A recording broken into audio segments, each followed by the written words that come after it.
My non-binary daughter is pregnant and says it's my fault for not putting her on hormones at 16, and now she expects me to raise the baby like it's her sibling. My daughter came to me at 16 and said she was non-binary, but only sometimes. Like, some days she would feel more male than female and some days she would feel like neither. She wanted me to ask her every day what day it was and then refer to her as that pronoun of the day. I told her that wasn't going to fly. Growing up, I spent a lot of time on LJ, LiveJournal, during the old Bun Self and Zen Self Zero Self days. People who think this is new to this generation are fooling themselves. I told her that I would call her the pronoun she wanted, and do my best to remember it day to day, but she was going to have to tell me what she wanted for that day. I wasn't going to play a daily guessing game. This went on for about a week or two until she finally seemed to grow tired or bored and just said I could call her her. Though she still identifies as non-binary. Fine. At least when it was going on she wanted she, he, or they. I'm sorry but I couldn't have done fox self/fox them with a straight face.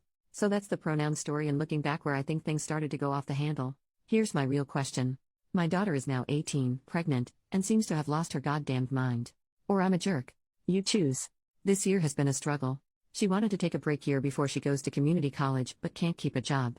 Apparently retail situations are too phobic against her non-binary state. My child looks, acts, and dresses exactly as a young adult female, by the way. When I ask how people are being phobic against her, she gets as prickly as a cactus, so I really don't know the details. She's been through 4 or 5 jobs this year, quit all of them. She won't consider call centers that aren't face-to-face because she doesn't like to talk on phones, and is apparently looking for a remote job without any luck. She's been unemployed since Thanksgiving. She quit her last job on Black Friday, in fact, and I was on the verge of laying down the law, telling her she either needs to go to school this upcoming semester full-time or get a full-time job or move out with her friends. But now she's come to me, she's 5 months pregnant. She's very angry at me, says it's my fault because 1. I didn't put her on puberty-blocking hormones when she came to me 2 years ago. 2. She believes I am in fact trying to feminize her by getting her birth control, the pill. She's been throwing her prescription away. This is where I might be the jerk. I called her a little idiot. We don't use that sort of language in my house, and I never call people names, especially my own child, but at that moment I could just see red. The hormone thing is a non-issue in my opinion because this is the first time I ever heard of her wanting hormones. What was I supposed to do? Go back in time? As for the birth control, it's also the first time I'm hearing anything about this. There are non-pill options that don't have estrogen. If that was her want, all she had to do was ask and I would have driven her to the doctor myself. Or she could have taken the car she has and done it. She has her own medical card even. Though to be fair, I don't know how she would have managed the copay without a job. I know for a fact her old high school gave out free rubbers like candy because her friends were always giggling over flavored sample packs and even blew a few of them up like balloons and left them around the house one time. She had all the birth control she could ever want and used none of it. It gets worse. We're way past the date of abortion. Again, I would have helped her if this had been her wish. We live in an abortion-protected state and can afford it. She's known she was pregnant since about 2 months and has come to think of her baby like a sibling. She expects me to raise it like it was mine. That this is my duty, in fact, because she says it is my refusal to accept her non-binary state that led to her being pregnant. So she was going to get a brother or sister and I was going to have another child. You can say my language grew sterner to versions of get your head out of your ass and congratulations, mommy, you have some hard decisions to make, and I said I would absolutely not raise her baby for her. She also refused to say who the father was. Now that I've cooled down, I'm really hoping she has a secret boyfriend. She does have some friends who were born male, but now also don't identify that way. We didn't even get there as I lost my mind when she said she thinks of her own baby as a sibling and wants me to raise it like my own child. She's locked herself in her room loudly wailing, I feel like crap warmed over. She's been in there for 12 hours, and as she has an attached bathroom, probably won't be coming out until she gets hungry. Considering it's been half a day I think she has snacks stored. I also don't know where to go from here. Being pregnant sucks and messes with your head, so I'd like to blame that in the fear she must be feeling, but I have the bad feeling I either raised a spoiled brat or someone with an emerging personality disorder. So I need to know from people who aren't emotionally involved, and maybe some people who are more in tune with this whole non-binary thing than I am. What do I do to help while also making her responsible for her own child? How can I help my daughter accept she must do basically the most feminine thing you can do, give birth and possibly breastfeed, while being sensitive that she's non-binary? Am I just a big jerk here? Typing all this out it feels like my daughter is lost in crazy town. I'm still not raising her baby, but at what point do I drag a legal adult to the hospital? Edit, it's the middle of the night and she has decided to pack some of her clothes and stay with one of her friends. One who I suspect is the baby daddy. Before she left she told me that she already called the police and let them know that she was leaving of her own free will and was not in danger. Like I was going to report an 18-year-old adult as a runaway or something? It was insulting. I told her she needs to work out details if she wants to adopt with a father, and she was welcome back home when she had a plan in place. It was short because I heard her on the way out. I think she just meant to leave without saying anything. Thank you for your kind comments and advice, Reddit. I'm going to sleep. Update 10 days later, I took some time to update because I needed to get my head around it. It still doesn't make sense. My daughter finally unblocked me. She and the person who got her pregnant wanted to talk to me at a public place. We chose IHOP. Although I suspected I knew who her lover was, I was disappointed to find out because they have been a part of my daughter's friend group since high school and was the only one I ever had a problem with and kicked out of my house. They are trans now, but 2 years ago the friend group was watching a movie in the living room, and every time I'd pass by, he was a he then, would lock eyes with me and make really obnoxious, loud, orgasm sounds like that scene in Harry Met Sally. I told him to knock it off and grew sterner when he did it again. Then when I was in the kitchen, he somehow snuck up behind me and was miming jack-off movements with his hand. I turned around and caught him at it. He was still fully clothed, but it was startling and freaky. I kicked him out. So now I'll just call them sperm donor because that's what they are. I'm still calling my daughter and she because I still haven't been told not to by her otherwise. So get off my case on that. Anyway, the IHOP meeting was a shit show. Sperm donor sat with my daughter and went on the attack. Sperm donor's points were: 1. I was poisoning my daughter by making her take birth control. I only helped her get the prescription and would have done everything I could if I knew she didn't want to take the pill. There are other methods. 2. It will take years to fix my daughter after all I did. Not giving her hormones even though I had no idea that was what she wanted. She dropped even wanting to change her pronouns after a few weeks. 3. Abortion is a sin and I am a monster for suggesting it. It's past the date anyway. And 4. I am further abusing her by not taking care of the baby while she fixes herself. I guess they meant it as a temporary situation, which was also new to me. So apparently even though I'm an abusive monster, a bad mother, and so on, I'm even worse for not taking in their baby. At least no one suggested that I raise it like my daughter's sister anymore. That might have been my daughter's thought on it. Sperm donor did most of the talking while my daughter just sat and glared at me, nodding along. It was kind of a whirlwind. The donor pounded the table a few times, and even the waiter knew not to bother us after drinks. Lol. I'm surprised we weren't asked to leave. There was a lot said, mostly by the sperm donor who really seemed to be steering the ship. I asked why donor couldn't take care of the baby and the donor said their parents were even worse than me. I guess my daughter and the donor taking care of the child they created is out of the question. I told them that I would not be raising their baby for them and that adoption is the best bet. They said that if I don't agree to raise it, they'll make sure I'll never see the baby ever. I won't raise their child for them. So that's that, I guess. I feel so many flavors of worried and angry and then worried all over again. I've been around the block and it's never a great sign when the person you're with makes an enemy of your family. That's what sperm donor has done by painting me as an abuser and failed mother who also won't take in their baby. Sounds like the donor has cut themselves off from their own family too. So I'm worried my daughter is in a very controlling relationship with someone who convinced her to stop birth control because they think hormones are too feminizing somehow and that she needs to be fixed. But they still want me to raise their baby. I'm angry that my daughter can just hear this crap and nod along like, yeah, that makes total sense. She is not stupid. I think she's love-blinded. I'm sad and worried for the baby. A couple commenters suggested I wanted nothing to do with the baby because I wouldn't agree to raise it as my own. No, in a perfect world, I would want a normal grandmotherly relationship, or at least know that the child is safe and has been adopted into a loving family. I don't care what my daughter does with her gender or her body as long as she doesn't hurt herself. I want her to be in a happy relationship with someone who values her for who she is. Sperm donor kept using the word fix, which I see as another terrible sign. It's bad all around. My house is empty. It feels like my adult daughter has run off to join up with some weird church cult thing who tells her that up is down. That not using birth control, not getting an abortion and then expecting others to take care of the child is all a-okay. Oh, and that she's a problem and needs to be fixed. I texted her and said I would be there for her, but sperm donor was still not welcome in the house. I think I'm blocked again. She's a legal adult. I'm not sure what else I can do at this point. In my low points, part of me thinks maybe I should agree to take the baby and then immediately make sure it's adopted into a loving home. But I get the feeling that sperm donor won't make that easy, and right now my daughter does what he says. Also, I'm not sure if that plan is even possible. It sounds Hollywood. I have an appointment to speak with a counselor, but the soonest I could get is April. Some of my friends think I should take the baby in either to get them away from the parents or because they think it's my duty, or both. The only silver lining in this was that they both seemed sober. I don't think there's substances of any sort involved.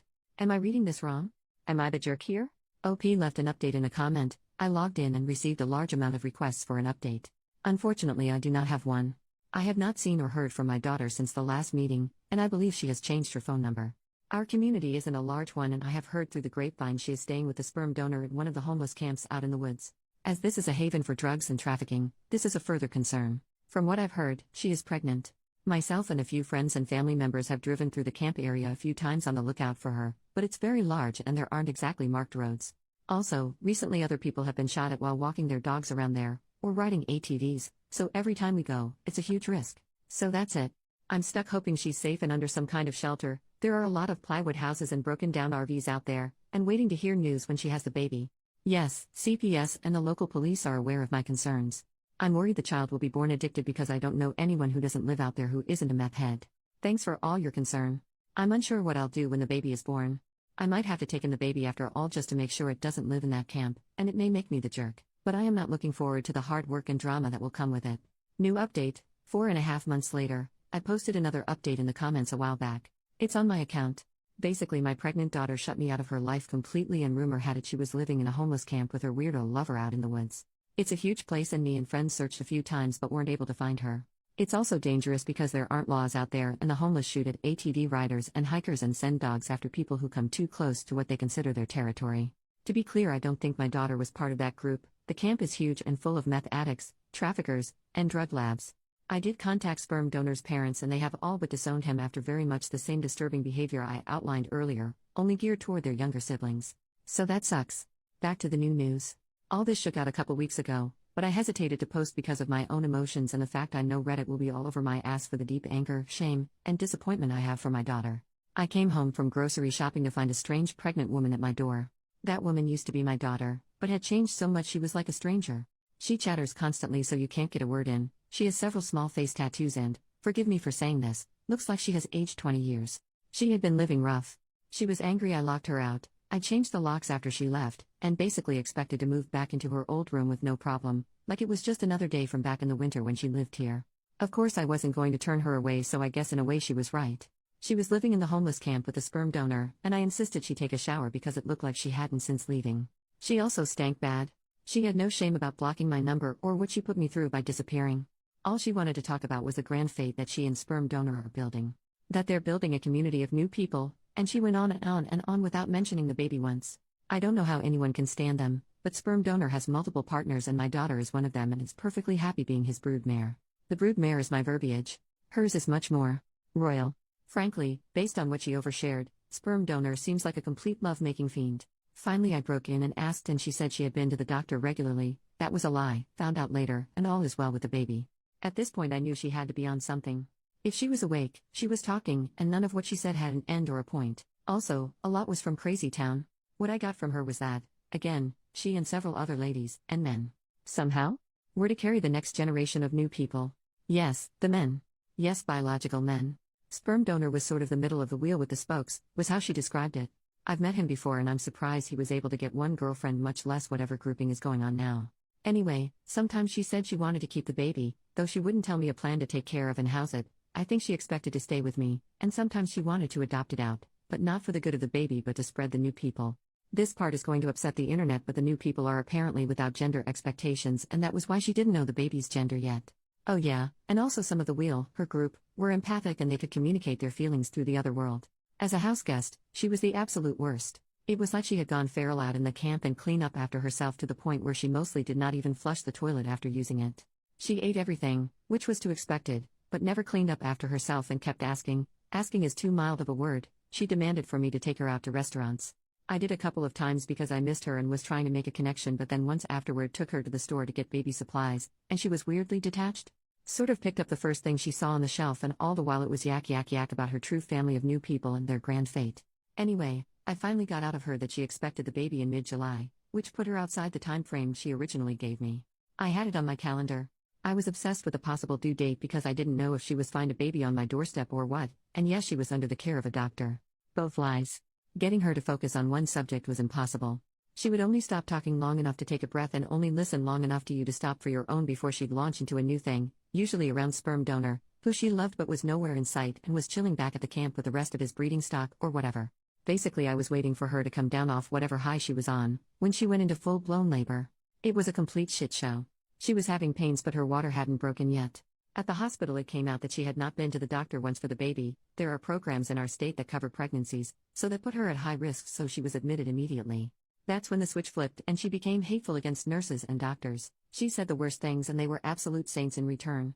She also had, delusions of grandeur and told them she was their queen and accused them of trying to punish her. It was so wild. I can't even describe the monster she became. So hateful. Racist, vicious, and the worst things you can say to people, she said them. She wasn't in hard labor yet, so it wasn't entirely the pain. I pulled one nurse aside and told her where she had been living and that I suspected substances, though I hadn't caught her using yet. They were so professional and gave her painkillers that helped her mood. Not gonna lie, they doped her up because she was acting wild. Imagine my surprise when her blood work came out clean. I wasn't there for the birth because she didn't want me in the room with her, and heaven help me, I was a little relieved because I was ashamed of her behavior, but I did talk to a social worker on staff to let them know everything I did. The lady was very nice but couldn't speculate officially on my daughter's mental state. I said she had to be bipolar or manic or something because her behavior was not normal, but she asked if she had threatened to unalive herself or harm the baby, and she hadn't. They can't step in until there's a threat. Miraculously, the child was born at a good weight and healthy, and not addicted. I don't want to give too much info on them because the internet is forever and one day they may search for their own past. My daughter lucked out big time and had a normal delivery as things went. She didn't give sperm donor's name out as the father, though I did to the social worker. They can't be put on the birth certificate, on my word. She up and left her baby that evening without officially checking out, without saying goodbye to me or her newborn. Because the hospital is a safe surrender point, she won't be charged for abandonment. CPS asked if I wanted to take the child, and though it tore me up, I said no.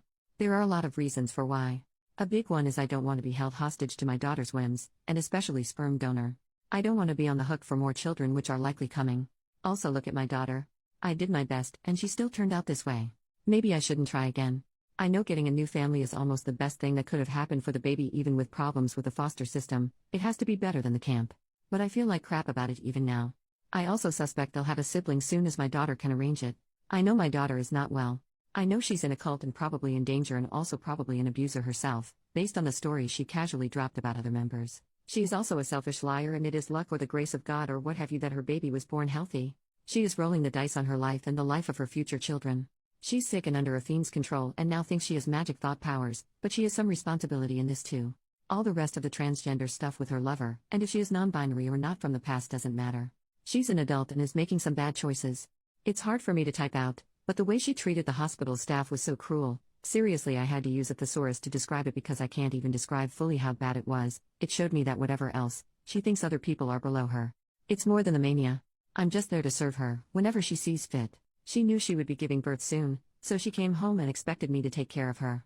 I did, of course, because she was 9 months pregnant. And the second she didn't have any more need of me, or the baby she had just given birth to, it was easy to take off again. I listened to her for days and she expressed no feelings of hope for the baby other than a vehicle to spread their movement. No worry about their future life, and no more comments on me raising them as a sibling. She made the choice to leave and go back to sperm donor's harem or will or whatever. Sick or not, I'm ashamed to have raised someone with these kinds of values.